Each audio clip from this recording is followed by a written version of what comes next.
शोमरतुड़ी analysis में आपका स्वागत है।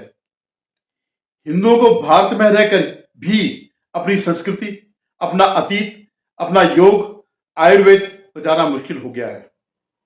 हम भारत में रहकर भी जो दुनिया का एकमात्र हिंदू बहुल राष्ट्र है। मैं हिंदू राष्ट्र इसलिए नहीं कह सकता हूं क्योंकि ऑब्वियसली ये हिंदू राष्ट्र नहीं है। वो इंदिरा गांधी ने बीच में सेकुलर शब्द घुसा दिया था, लेकिन व्यावहारिक रूप से जब धर्म के आधार पर अलग देश बन गया मुसलमानों का, तो स्वाभाविक रूप से ये हिंदुओं का देश यही है। आप इसे मान्यता दे या न दे, तो जब हम इस देश में, हिंदू बहुल देश में अपने को नहीं बचा सकते, तो दुनिया में वो कौन सी जगह पर है जहां हम अपनी 5000 साल के इतिहास को, कल्चर को, वो भी केवल ज्ञात 5000 साल तक का इतिहास ज्ञात है कि हाँ सनातन धर्म भारत में था। उससे पहले कितना था ये कह नहीं सकते। जो हमारा संस्कृति, धर्म और हमारे ऋषि मुनियों की लंबी साधना के बाद की गई खोजों को बचा सकते हैं, कौन सी जगह है? हमारे धर्म और सनातन पर लगातार हजारों साल से प्रहार हो रहा है और आजादी के बाद भी वही प्रहार चल रहा है उसे, और हम उसके खिलाफ लगातार लड़ाई लड़ रहे हैं। इस बारे में आगे बढ़ने से पहले मेरा समस्त सनातनी भाइयों से निवेदन है, आप मेरे इस चैनल को सब्सक्राइब करिएगा, शेयर कीजिएगा, कमेंट करिएगा, ताकि हम जो ये एक तरफा लड़ाई चल रही है, नैरेटिव की लड़ाई चल रही है, उसको हम बचा सके। जो हमसे बन पड़ता हो, ये तभी संभव है जब आप लोग साथ देंगे। धन्यवाद।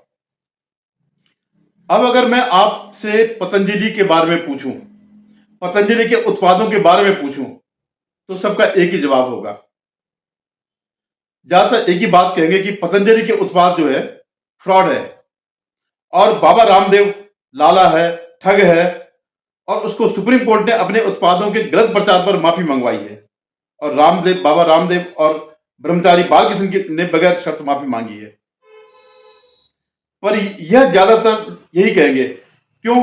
क्योंकि उसके पीछे आईएमए का एक षड्यंत्र था। आईएमए माने यूनियन मेडिकल ने उनके खिलाफ वो मामला लेके सुप्रीम कोर्ट में कि साहब इनका ये जो है गलत प्रचार करते हैं, और सुप्रीम कोर्ट ने जो है उनकी बात को मान लिया।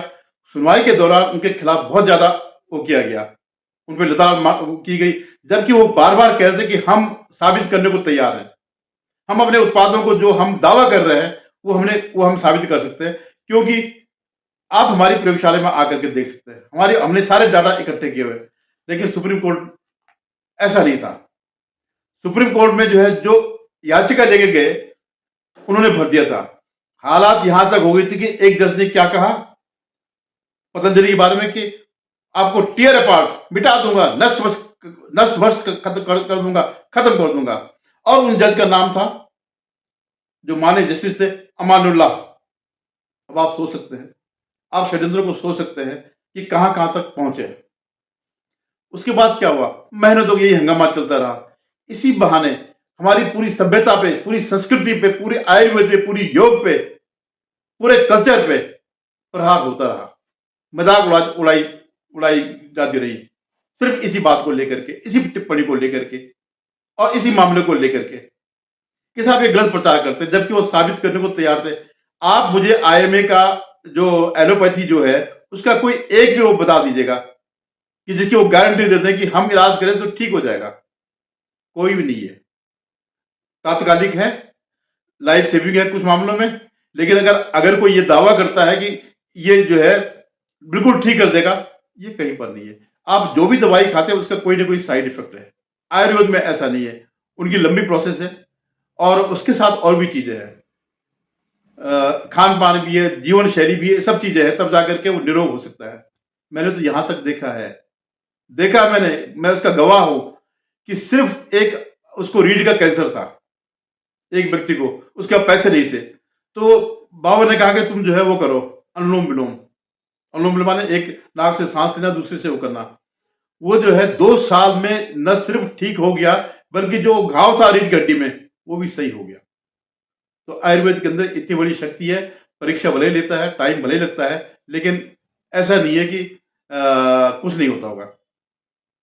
अब बात पूरे दौर पे अगर आप किसी से बात करें, और दुर्भाग्य की बात यह है कि जो हमारी नई पीढ़ी है, हमारी हिंदुओं की, वो भी इनके प्रचार में फंसती है। क्यों?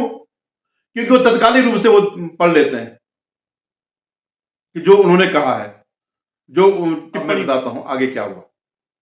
अभी इसका फाइनल फैसला आया, जो ये केस चल रहा था उसका फाइनल फैसला आया और सारे के सारे बाबा रामदेव के पक्ष में आए, पतंजलि के पक्ष में आए, बाबा रामदेव बालकिशन उनके पक्ष में आए। कहीं सुना आपने कोई प्रचार हो रहा, कोई चर्चा हो रही है, कोई न्यूज के थोड़ा सा एक दो आइटम ले लिए, उसमें भी वो क्या करते हैं, मैं भी पढ़ रहा था कि उसमें रेफरेंस पुराना देते हैं।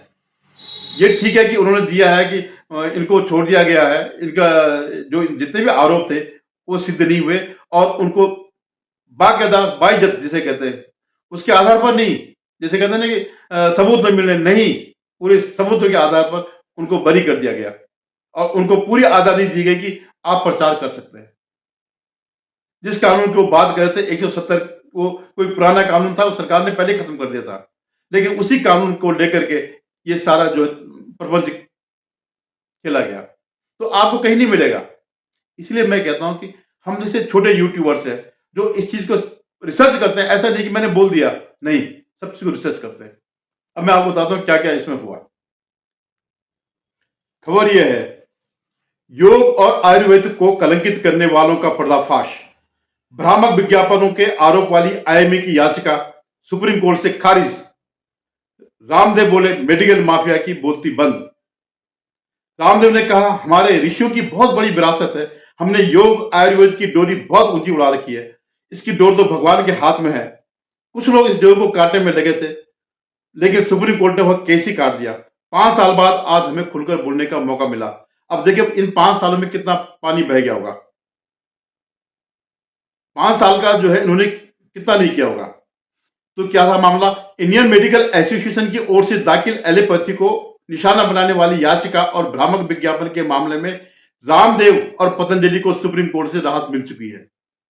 अदालत के फैसले पर रामदेव ने कहा, हमने योग और आयुर्वेद की डोर बहुत ऊंची उड़ा रखी थी, कुछ लोग उसे काटना चाहते थे और सुप्रीम कोर्ट ने वो केस ही काट दिया।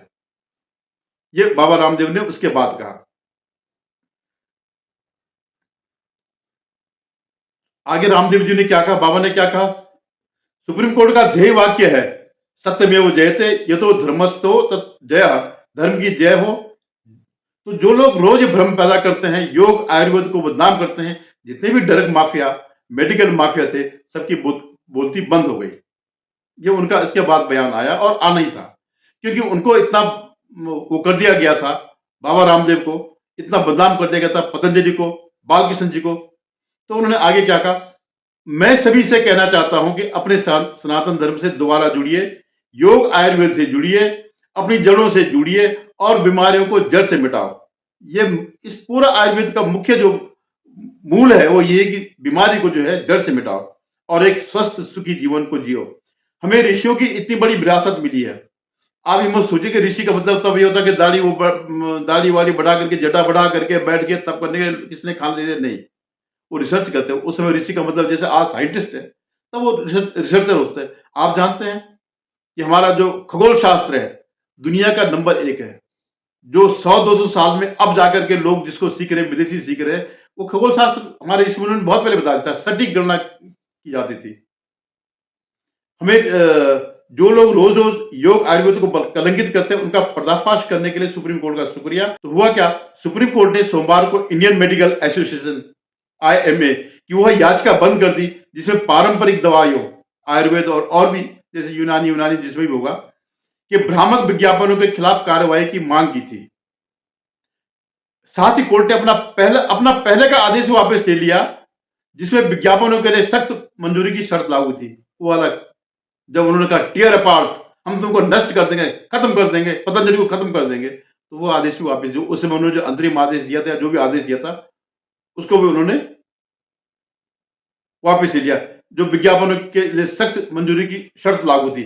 आईएमए ने पतंजलि आयुर्वेद के खिलाफ याचिका दायर की थी। शुरुआत में कोर्ट ने पतंजलि के विज्ञापनों पर अस्थायी रोक भी लगाई थी और सवाल उठाया था कि नियामक संस्थाओं ने पतंजलि के खिलाफ कार्रवाई क्यों नहीं की।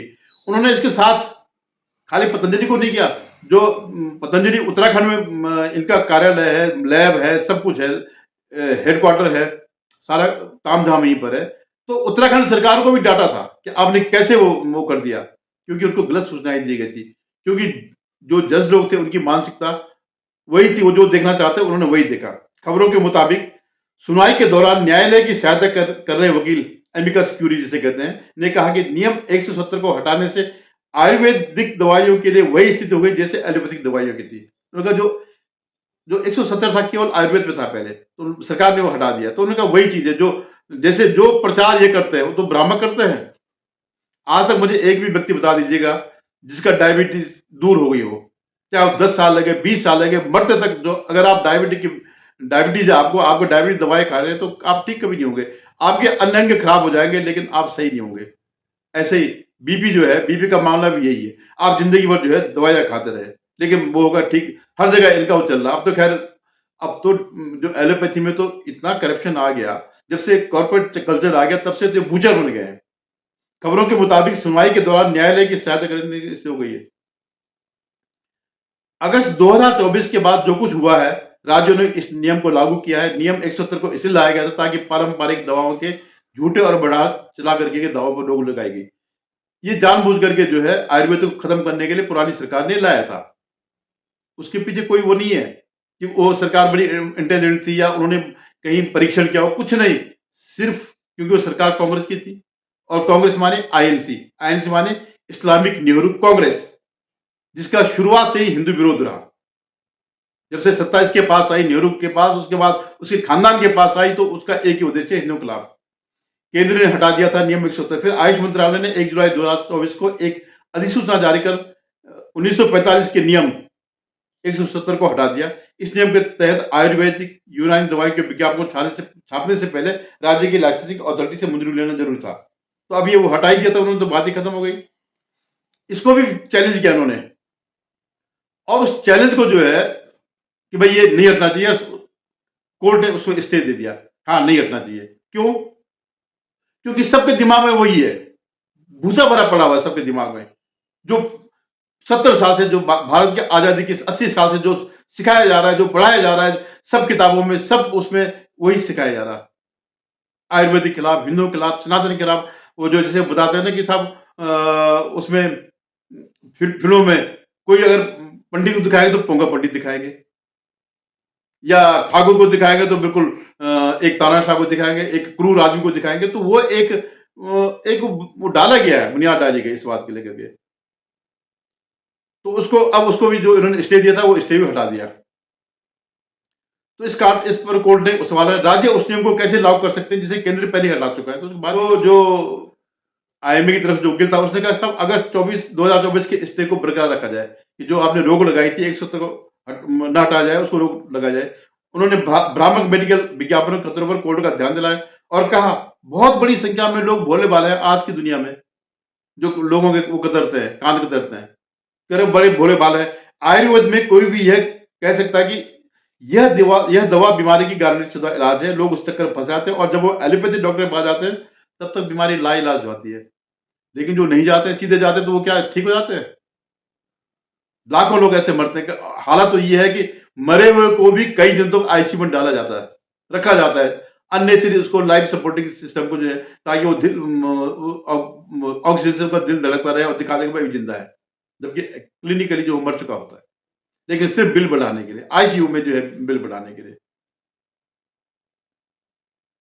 तो फिर उन्होंने कहा, जो पतंजलि की तरफ था, आम आदमी की समझदारी पर शक नहीं किया जाना चाहिए। कोर्ट ने यह भी कहा है कि जब तक आयुष दवाइयों का उत्पादन वैध है, तब तक उनके विज्ञापन तक पर पूरी तरह रोक लगाना अनुचित व्यवहार माना जाएगा। फिर कोर्ट ने कहा भाई जब ये वो है ही नहीं, जब उत्पादन अगर आप कर रहे हैं और वैध कर रहे हैं, मतलब लाइसेंस शुदा है, तो उसमें रोक लगाने का कोई मतलब नहीं है। अब वो जो है लोगों की उसमें वो करते हैं, शक करते हैं। अरे भाई, ये तो वही लोग हैं जिन्होंने इस परिवार को तोड़ा, 60-70 साल, 65 साल तक का जो है इनका वर्चस्व तोड़ा है, जो एंटी हिंदू इस्लामिक नेहरू कांग्रेस जो है। आज एक गरीब आदमी बैठा हुआ सत्ता पे, और आगे आगे भी कब तक वो करेगा। कोर्ट ने कहा जब उत्पादन की अनुमति है तो विज्ञापन करना सामान्य व्यावसायिक प्रथा है। इन टिप्पणियों के साथ कोर्ट ने याचिका का निपटारा कर दिया और केंद्र की अधिसूचना पर लगाया गया पहले वाला स्टे भी हटा दिया। अदालत ने कहा इसमें कोई विवाद नहीं है कि याचिका में मांगी राहतें पहले से हमारे विभिन्न आदेशों दी जा चुकी है, क्योंकि याचिका मांगे पूरी चुकी और विचार करने की जरूरत नहीं। तो यह है सारी कहानी। इसीलिए मैं कहता हूँ, आप देखिए ना, अगर आप लोगों को याद होगा उसमें, अगर आप लोगों को याद होगा तो ये बड़ा मामला बहुत गरमाया था, हर जगह से ही। और मैं तो बहुत सारे युवा बच्चों से वही सुनता कि अरे बाबा तो फ्रॉड है, ये है। बहुत गलत चीज़ है। इस षड्यंत्र को समझिए, हर मामले में आयुर्वेद और यही नहीं, पूरे सनातन के मामले में चलता है। इसलिए मेरा आप लोगों से प्रार्थना रहती है कि आप मेरे चैनल को सब्सक्राइब करिएगा, शेयर कीजिएगा। हम जैसे कई चैनल हैं जो सच्ची बात रखते हैं। आप जो आप कभी उठा करके पुण्य पर्सन वाजपेयी का चैनल उठा दीजिए, या रवीश का उठा दीजिएगा, या एक दीपक शर्मा है उसका उठा दीजिएगा, या अभिषार शर्मा का चैनल है उसको उठा दीजिएगा। आप उसको एक बार उनके थंबनेल को पढ़िएगा। इनका आज तक एक भी बात सही नहीं होती है, लेकिन तब भी इनके 1-1 करोड़ तक फॉलोअर है, 40 लाख से लेकर 1-1 करोड़ तक फॉलोअर है, और 10-10, 20 लाख तो व्यूअर है। हम तो हाथ जोड़-जोड़ करके 1500 तक हमारे व्यूज होते हैं। तो इस बात को समझे, अगर आप इस देश के भला चाहते हैं, क्योंकि इसमें देश का भी भला है, खाली हिंदुओं का नहीं है। अगर कोई सही चीज है तो सबके काम की है। और सनातन तो पहली बात है ही। हम इस देश में तो कहाँ जाएंगे अगर यहाँ नहीं अपने को बचा पाएंगे। धन्यवाद। उम्मीद है आप मेरे चैनल को सब्सक्राइब करेंगे और अपनी अपनी बात जरूर रखें, टिप्पणी रखेगा।